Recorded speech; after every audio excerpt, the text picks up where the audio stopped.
Alors, il y a plusieurs choses qui sont importantes. D'abord, vous avez évoqué la formule qu'on prend, celle de...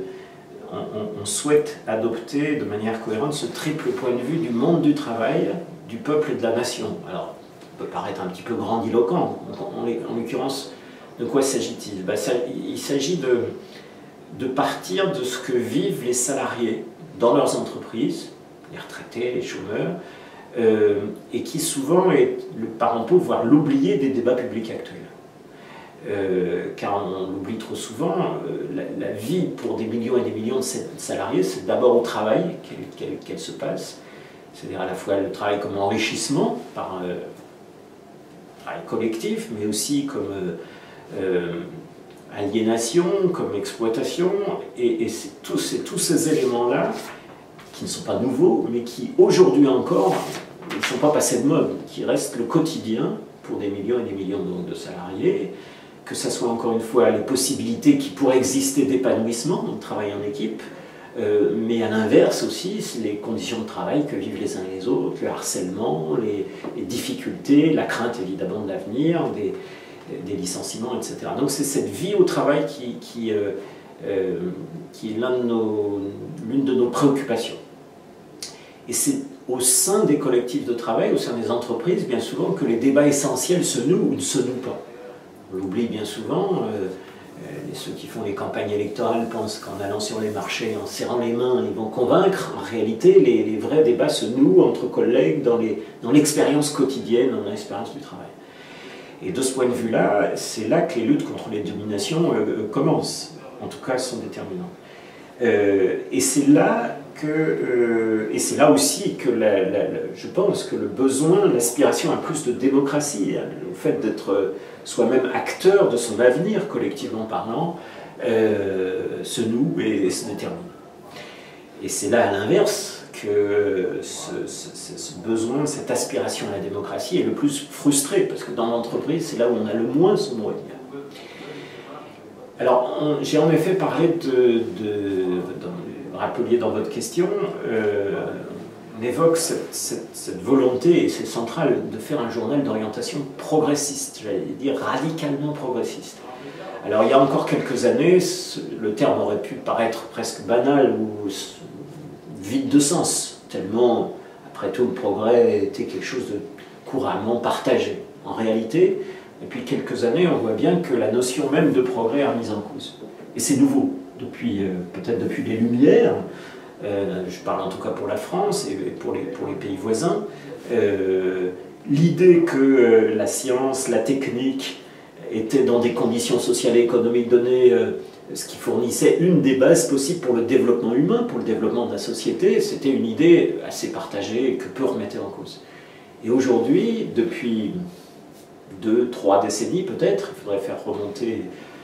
Depuis que, en gros, ce phénomène qu'on appelait la mondialisation, qui n'est pas qu'économico-social, mais qui est aussi idéologique, au fond, depuis ce moment-là, depuis quelques décennies, on voit que certains associent l'idée de progrès à l'idée de danger, à l'idée d'inquiétude, à l'idée de peut-être est-on allé trop loin, peut-être faut-il se contenter d'une certaine sobriété, peut-être possède-t-on déjà trop, a-t-on déjà des biens matériels en trop grande quantité, avec tout ce qui se dit sur l'environnement, etc. C'est une dimension. Je ne peux pas m'empêcher de remarquer que quand on évoque, enfin ceux qui évoquent le fait que peut-être qu'on consommerait trop, oublient qu'il y a des millions et des millions de gens qui n'ont pas le minimum pour vivre, et qu'en tout état de cause, cette idéologie selon laquelle finalement on privilégierait le trop avoir, et certains disent il faut plutôt le mieux-être, etc. Tout ça, en réalité, est bien cohérent avec l'austérité qui est imposée. Au fait, la sobriété écologique ou environnementale qu'on nous suggère, c'est rien d'autre que la version édulcorée ou bien présentée de l'austérité, qui est le fond du fond des politiques que nous subissons en France, qu'on subit dans toute l'Europe, que subissent les Grecs, qui est imposée aux autres pour le plus grand profit d'une petite minorité de gens qui sont évidemment, eux, tout à fait bénéficiaires de ce système.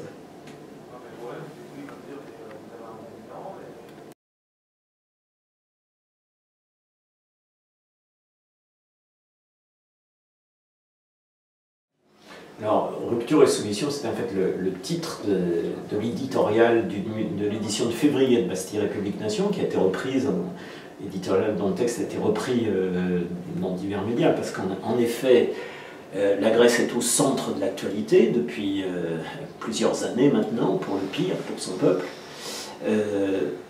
Elle est au centre de l'actualité depuis janvier dernier, puisque le peuple grec a décidé de changer et souhaitait un changement radical d'orientation politique. Et elle va rester au centre de l'actualité très probablement pour les prochaines semaines et les prochains mois, parce qu'il y a un affrontement direct, majeur, entre précisément les aspirations du peuple grec et le fait, et les oukases de l'Union européenne, qui sont intrinsèquement liés à l'existence même de cette Union européenne. Alors tout ça paraît un peu compliqué, que je m'explique. Jusqu'à présent, l'Union européenne a toujours compté au sein des différents pays qui la composent des gouvernements, qu'ils soient dits de gauche ou de droite, qui partagent pour l'essentiel les mêmes orientations.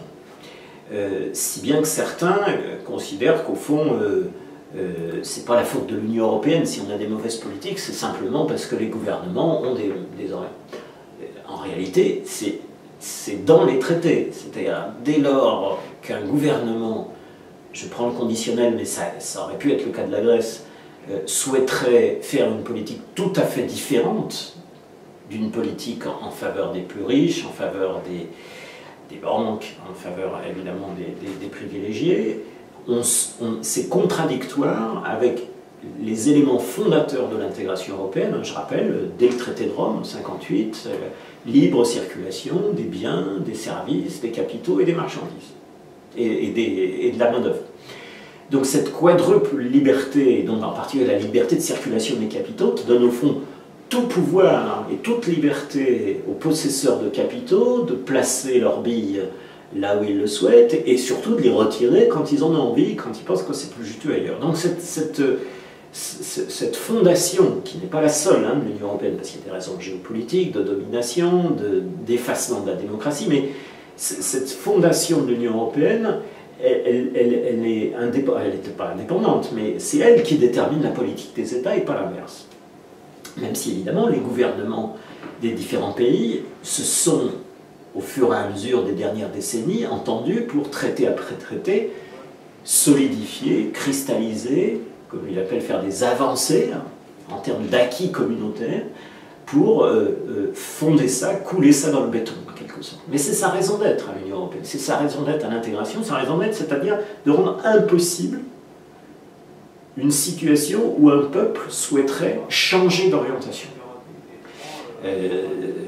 J'évoquais à l'instant l'acquis communautaire, c'est un peu du jargon, on ne connaît pas ça, mais c'est un principe simple, c'est-à-dire dès l'instant où une directive, des dispositions, des mesures, un plan, un paquet a été acté, décidé au niveau aujourd'hui des 28, mais c'est irréversible. C'est une sorte d'effet cliquet, quels que soient les changements politiques au sein de tel ou tel pays. Et c'est précisément ça l'intérêt, pour ceux qui la conçoivent, de l'intégration européenne, c'est d'enlever progressivement aux différents peuples la maîtrise et la liberté de décider de leur avenir. Jusqu'à présent, moi je disais ça et avec d'autres, c'était un peu théorique. On pouvait le prouver en regardant les traités, mais ça restait général. Pour la première fois, on a en temps réel, dans la réalité, la démonstration de ça. C'est-à-dire pour la première fois, effectivement, un gouvernement, en l'occurrence en Grèce, est élu sur la base du refus de l'austérité incarnée par ce qui s'appelait la Troïka, les prêteurs, la Banque Centrale Européenne, la Commission Européenne, le FMI. Et donc cette émanation, pour l'essentiel de l'Europe, symbolisait la mise en œuvre d'une austérité particulièrement drastique. Et c'est ça qui a été rejeté par le peuple grec. Clairement, personne ne le met en cause. Enfin, c'était bon. Et la remise en cause de cette austérité a été l'argument que Syriza, le parti donc de l'actuel Premier ministre, du nouveau Premier ministre, M. Tsipras, a mis en avant pour se faire élire. Mais Ça, on ne peut que se féliciter de cette volonté du peuple grec de rompre avec cette politique mortifère. Hein. Je fais cette parenthèse, enfin, je ne suis pas le premier là, à décrire la brutalité des coups qui ont été portés au niveau de vie, à la croissance, enfin, à l'économie et à la Grèce en général. C'est une brutalité sans nom.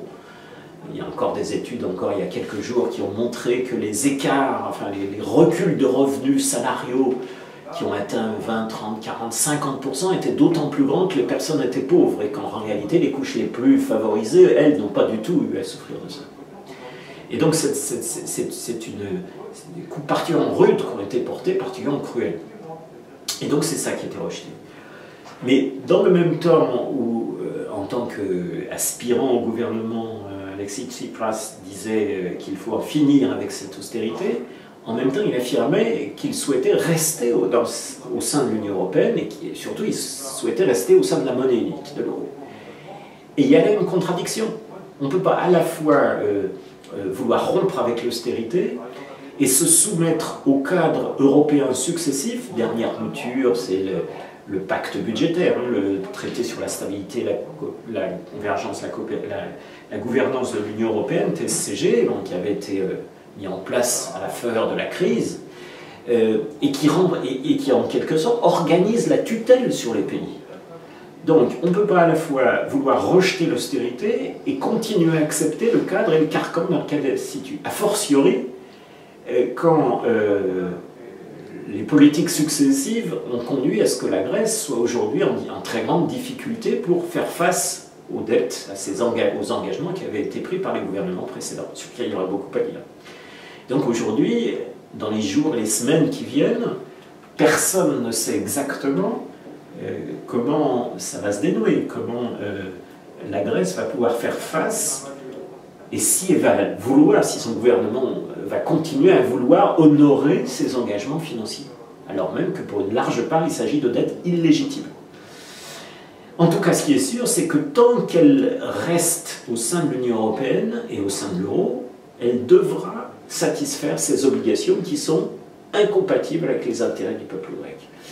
Et donc voilà, on en est là, et d'un côté, Tsipras continue à dire « nous voulons rester au sein de l'Union européenne ». Je note d'ailleurs qu'au sein même de son parti, des tendances certes minoritaires ne sont pas de cet avis, et souligne, pointe, qu'il n'y a pas de solution au sein de l'Union européenne. Si on veut recouvrer sa liberté, il faut en sortir, mais pour l'instant c'est la ligne officielle.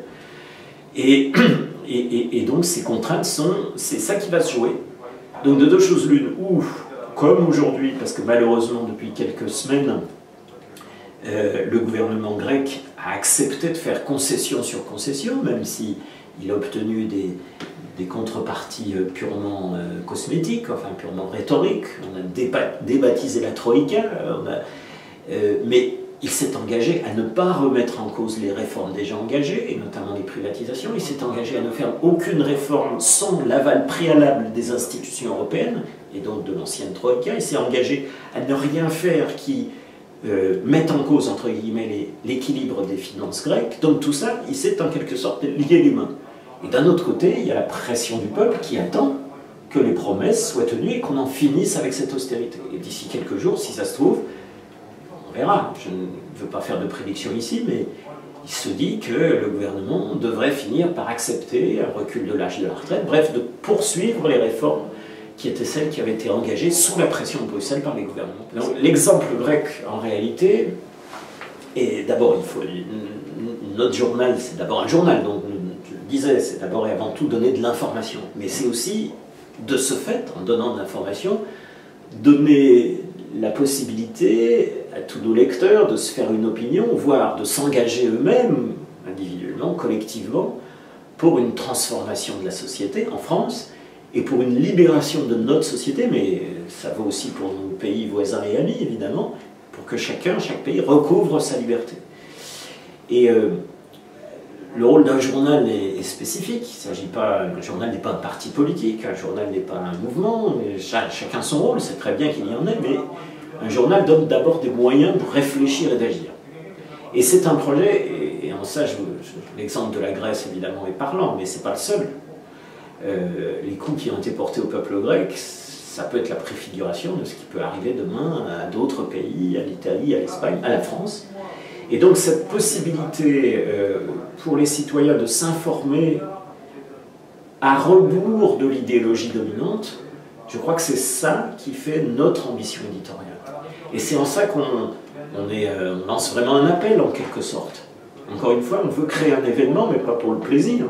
On veut créer un événement médiatique en partant du fait que le rôle d'un journal peut être extrêmement important dans une société comme la France, par exemple, et que peut-être pour la première fois depuis bien longtemps, on a la possibilité d'avoir un journal qui ne se laisse pas, qui ne se coule pas dans le moule de cette bien-pensance dominante et qui donne des informations pour s'en sortir, pour avoir une vision de la société, une vision du monde différente. Tout ça paraît bien abstrait, mais au jour le jour, on souhaite aussi, au mois le mois, puisque ça sera un mensuel, donner un journal qui soit agréable à lire, qui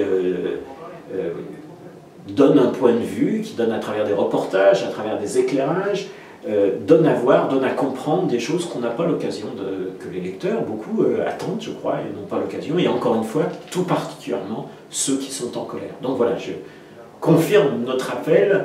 Évidemment, c'est la crise, et donc chacun ne peut pas donner des centaines et des centaines de milliers d'euros, mais c'est les petits ruisseaux qui font les grandes rivières, et chaque geste que les uns ou les autres souhaiteraient faire pour être partie prenante de ce lancement, de cette ambition journalistique, seront les bienvenus et seront déterminantes, et le plus tôt sera le mieux.